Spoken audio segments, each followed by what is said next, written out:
Did I butcher it? Did I say it wrong? Yeah, you said it right. Mm,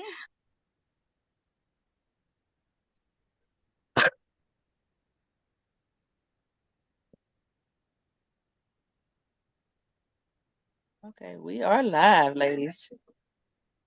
Ooh, Hello, Katina. hello, how are you? I'm Le- good. How are you? Okay, now we're gonna start. So today is we're on Black to Black Talk Show. We have Coach Jen and we have Coach Janine here. How y'all doing today, ladies? Doing well, doing well. Thank you. Doing good, Coach Tina. Thank you for having us.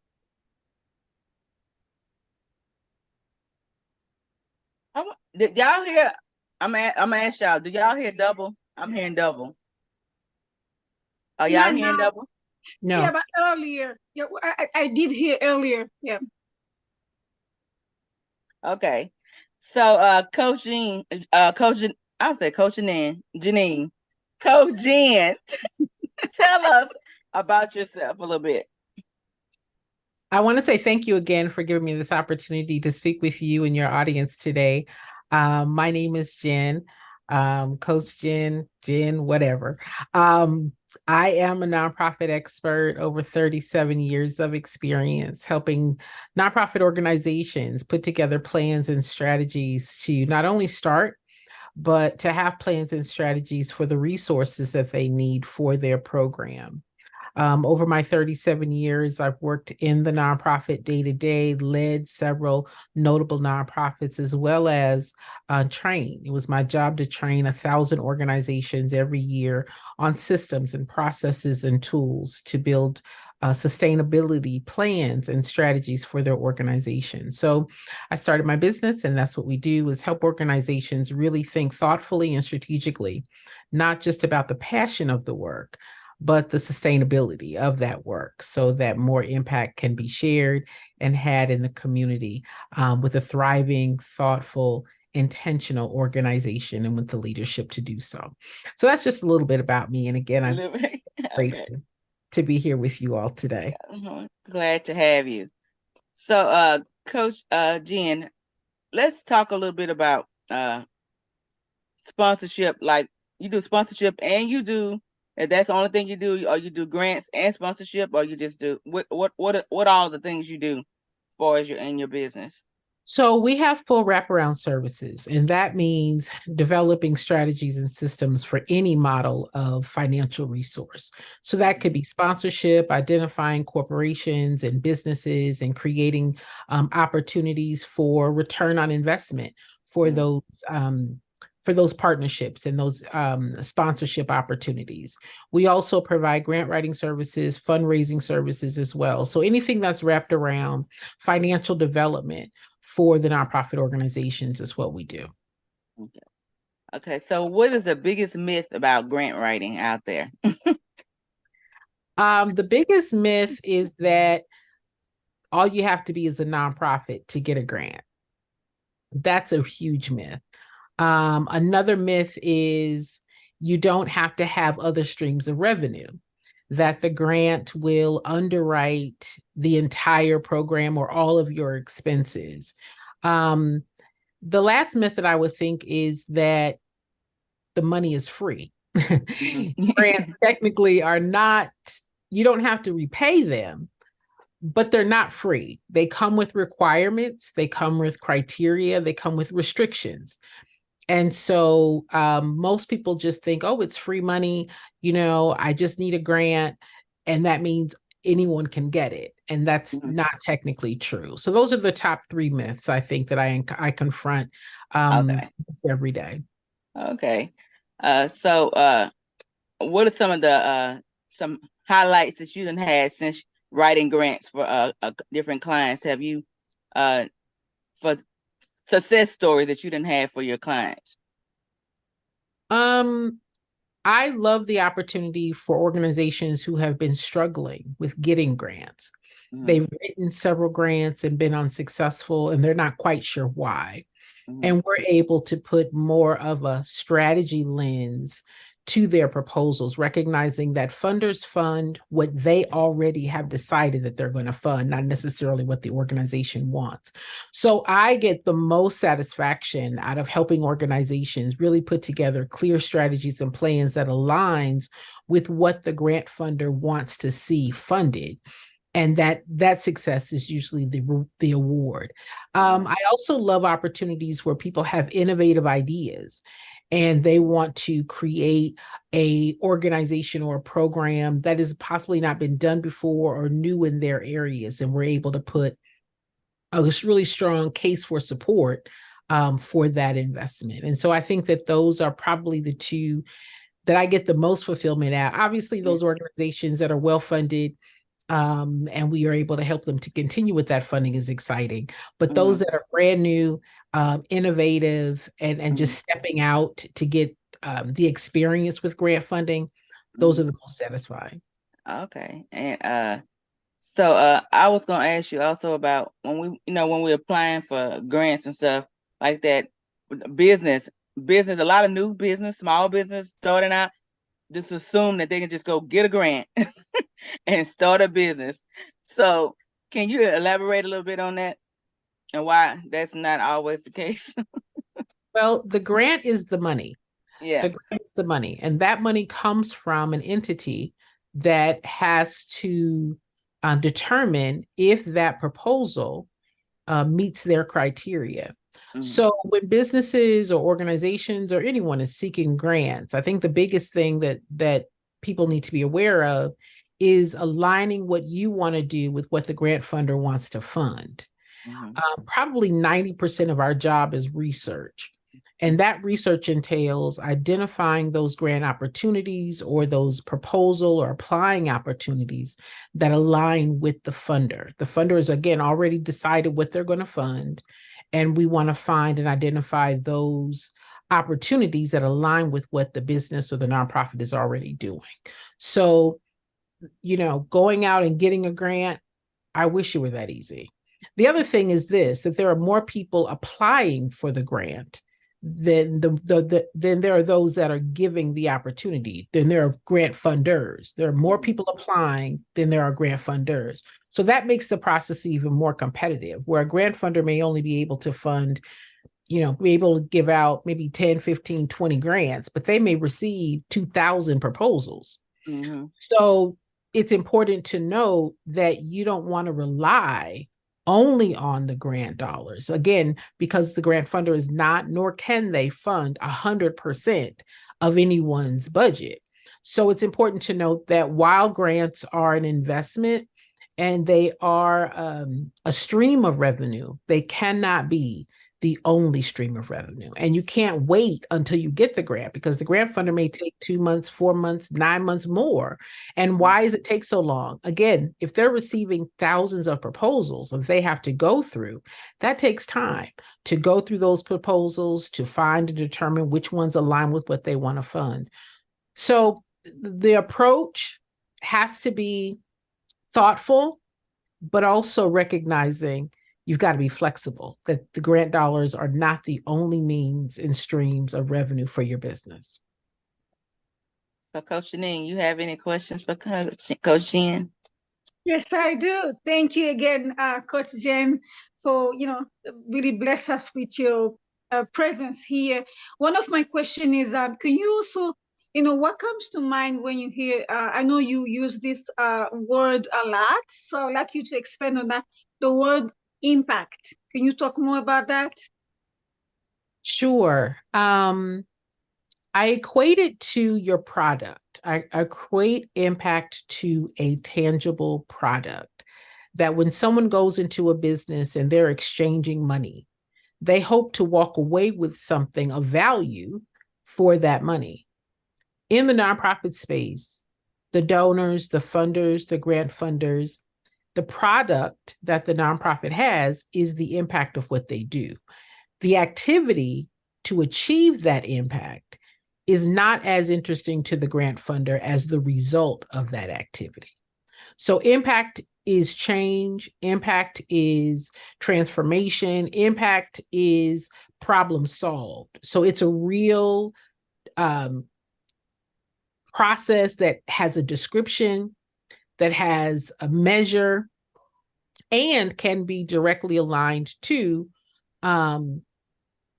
why those activities are important, right? So we do the activities because we know at the end of those activities, there is a real result. The grant funder is interested in the result. Sometimes it's called outcomes. I call it impact. And 98% of our donors, funders, and contributors are interested in that impact. That's the product. So they continue to fund, they continue to give because they want to see more of that result, more of the impact. And that's what drives and spurs and encourages them to continue to give. They want to see more of the impact. That's the product and not just the activity, if that makes sense. Absolutely. My second question too would be also just, to piggyback on what you just explained as an impact. Can you also talk more about and help us to understand, most of nonprofit leaders, how you can be able to emphasize on the idea of not necessarily focusing on an activity, but really, focusing on a pain point or your donors. So how it's really important to cultivate that relationship. You can expand on that. So donors and funders are people who know what we do, and they know and understand the value of what we do. However, our donors and our funders are not in the program that we are implementing, right? So it's important to give the donor that return on investment. They want to not be felt to only give money, right? It's not about the money. It's about their desire, their interest, their enthusiasm to see the result of change that the organization is bringing about. So when the organization is making a decision to start, they understand that their program to achieve impact, which is change, there then must be something that has to change. Typically, we call that the need. So the organization that understands the need, understands the value of that need being addressed, that's what happens through their program, and are able to communicate and articulate the change, which is the impact of what they do, and how that is valuable to the community, right? The donors and the funders are not in the program, but that's where the donors and supporters step in. And so that communication of change and result and improvement in the community must be shared with donors and funders. That's how they become aware that what we're doing is important. That's how they become aware that the need exists. That's how they can become aware of how to be a part of, through their source, through their sharing of resource, through their contributions, through their donating, how they can be a part of the solution. So it's up to the organizations to communicate not just the activity of what they do, but really articulate the need that they're addressing and how the impact is going to improve the entire community. Why would the donor care about a program that they're not a part of, a need that they don't have, right? Unless that need and that solving of that problem affects and impacts the community at large. So being able to communicate not just what you do, but why what you do is important to the people that would and could be interested in it, connected to it, once they understand that, understanding that the need and the impact are being provided by this organization and the great work that they're doing. Awesome. Mm-hmm. Yeah. Now, my other almost last question to you, Coach Jen, is when we building up the impact and and also cultivate the relationship with our donors, could you also just expand on if I am a new nonprofit, how can I be able to build some case study for the donors to trust me because they don't know me yet? Can you give some maybe a few steps, action plan that we can be able to put as actions? One is visibility. Being really seen as an expert in the area of need, right? Not just a person who shows up to speak about the program or the activities that they're doing, or even to give an account of what they have done in the past, but really being able to show that what they do is making a difference, being able to share those testimonials, being able to share and show what the need achieved looks like. That builds trust, that builds credibility to the donor and the funder, that consistency of messaging, that that transparency of what that process looks like and what the cost is, knowing that there is a cost to do the work, and being able to communicate to those that share in that expense how their money has made a difference. So that transparency, that communication, that being, including the donor in the solution process and what that process looks like, that builds trust. And it causes the donor to desire to feel more attached. They feel more of an ownership. They feel like a hero. They feel involved. And so that connection, that awareness of their part in the change is what causes the donor to say, wow, I was a part of that. And when they're able to see it, when they're able to share in the celebration of that change, that's what motivates them to continue to give. Not just, we need more money, we need more money. No, this is the change that we've been able to address. These are the goals that we've been able to aspire. And as we grow together, we're really making a difference. So that language of inclusion, that language of involvement, that transparency and communication is what keeps the donors interested in further being a witness to more outcome, to more impact. And now I lied. My last question now. I think that was a previous one, but my last question is I've been, in so many of your lives, but one of the story really stood up for me, Coach Jen, was the story that you were telling us about this guy who came, I think it was a soup kitchen or the beds, a shelter, something like you had her cards, like I think you had like a card in your hands, and the picture of that man, telling the story how that home shelter, really saved his life. So I know you have many success stories, but please can you expand on that? How specifically, what specifically the home that home shelter really did in particular for that man, and how they stand out in the community? Sure. So it was a homeless shelter. It was a homeless program. Yeah. And the program consisted of providing bed nights, providing meals, and also was a drug and alcohol treatment program where they could come and stay for a year. So many people who come into various programs for different reasons, the whole point of anyone's program, but particularly that one, was to give people a second chance, right? Mm-hmm. To help people overcome the bad mistakes and the difficulties that they may have had, the bad decisions that they may have made. In his story, he made the bad decision of trying crystal meth and was immediately hooked. And so he had gone from being a professional to being in the legal system for many years. He found the program. The program was able to assist him, not the first time, but the second time he came back, he was really able to complete the program and really change and transform his life.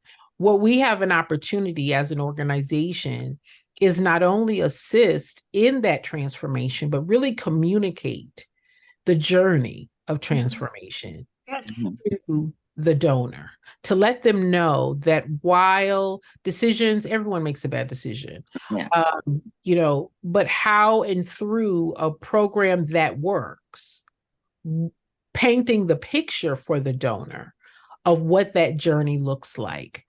And so that the donor has a full understanding of the change, the transformation, and from the participant's point of view, right? Mm-hmm. So in that story, the participant is telling the story to the donor, thanking the donor for being a contributor to the organization and being a huge part in his life being transformed because the work of the organization is able to continue because of the generosity of the donor. So we wanted to create an opportunity not just to tell the donor what to do, but to let them see the face, let them see what a real person's transformation story looks like. And so we did that for many. Listen, and that could go on every day, but we wanted to just really identify, put in the mind of the donor that the work is real and the impact is real as well.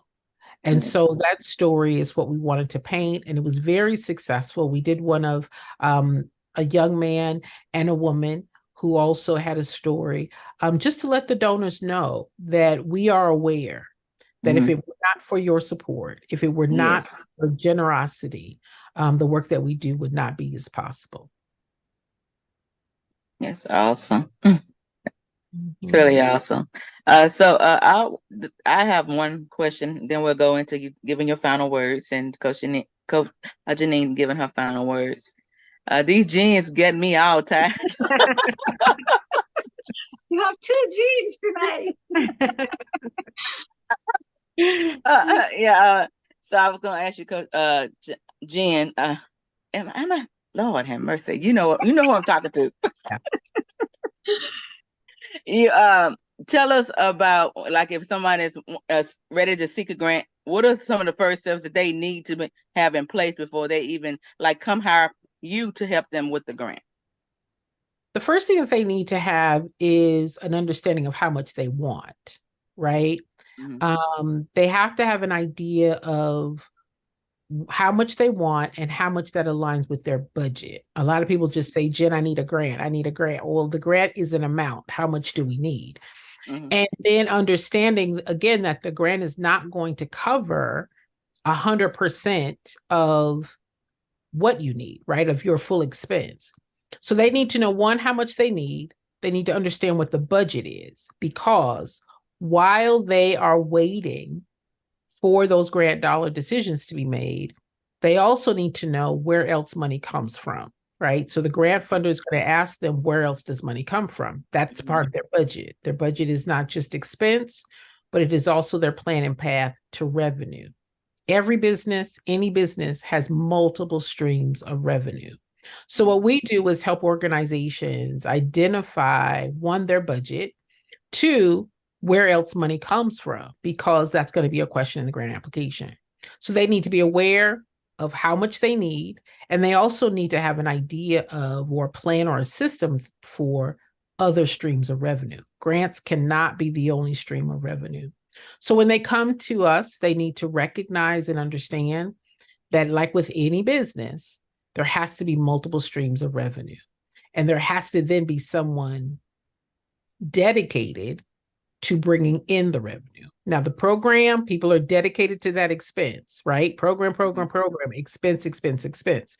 There also has to be a dedication to the revenue part. So what we do is we offer the grant writing, the grant research, the grant submittal process, but we also offer the strategies for the other streams of revenue so that the organization is well-rounded financially and strategically in a position to be sustained. Otherwise, the program can't be sustained, or the leader of that organization winds up paying for everything out of their own pocket, which is also not sustainable. So when they want to talk about grants, they need to talk about thinking about what that investment looks like and what they are committed to continuing to write grants, because one grant is not going to help them, right? That money is going to be gone. So there has to be then a plan and a process for ongoing grant seeking, as well as ongoing revenue pursuit of the other streams of revenue. Any business, in order for it to stay open, has to have ongoing revenue. So one grant is not going to solve the problem long term. And so they just have to be prepared to understand that. Okay. So I'm gonna give you the final word. Then I go to Coach Janine to give the final word.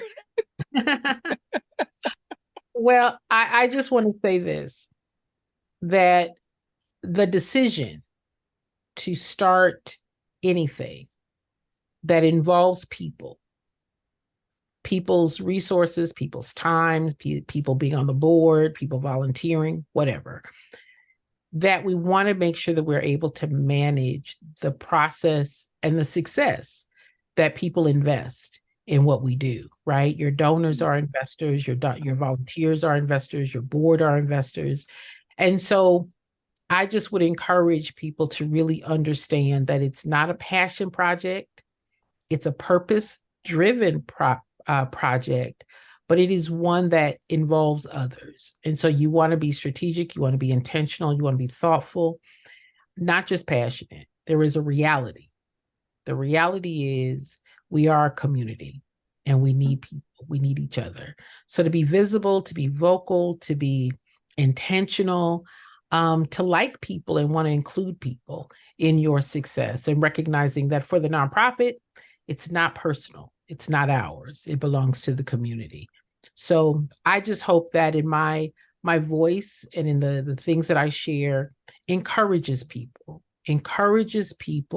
to love people, love the community, love the people that they serve, love the supporters of what they do, and show that in a really real way. When people are shown they're appreciated, they don't mind helping and they don't mind continuing to help.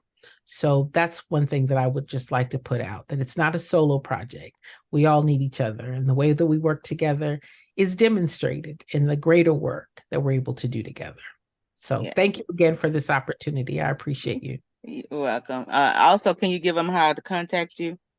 Sure. My website is JD as in David, Yarbrough.com. That's YARBROUGH. That's JD as in David, Yarbrough.com. I also have a podcast called Nonprofit Nuggets with Jennifer Yarbrough.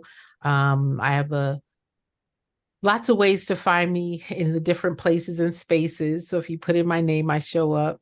And I'm just here as what I hope to be, a voice of truth and clarity and inspiration, that if I could do this work for 37 years, anyone can do it if they have the right strategy and the plan. So my website is that, and they can find me all over the world by putting my Thank you again. Thank you. Okay, Coach Janine. Ladies, I think you have heard from the experts today. Again, there's really nothing to add other than really make sure that you take this opportunity to follow Coach Jen and everything that she's really gave you as a nuggets tonight. Make sure that you really, be intentional about, especially if you want to start your journey in nonprofit, or you want to learn more about how you can be able to raise funds for your nonprofit, for your business. She's the right person to be in contact with. And guys, they usually say a coach need another coach. So me and Coach Tina, she's really our coach. Like every day at noon, we follow her on TikTok. So if you want to join us, that would be awesome, because that would be one way you can be able to listen more nuggets. Like today, she just gave you a little bit, but you can also, be able to join us on TikTok, on YouTube. She has a lot of information and resources that can really help your nonprofits in 2024. So definitely be intentional about finding those resources for your company, for your nonprofit, so she can be able to guide you and give you guidance. Okay. Thank you again, Coach Jen, and we will see you very soon on my show. Yeah. We have a encore tonight. Yes, we are. Yes. Yeah. So I thank both of you ladies for coming on. Coach Jen, you gave us a lot of information today. I don't know if it's night or day today. I appreciate you coming on, and as well, Coach Janine, I appreciate you coming on as my co-host. So she's not new. Well, thank you, ladies. Thank you. Thank you. Thank you so much, Coach Tina, and hopefully we'll see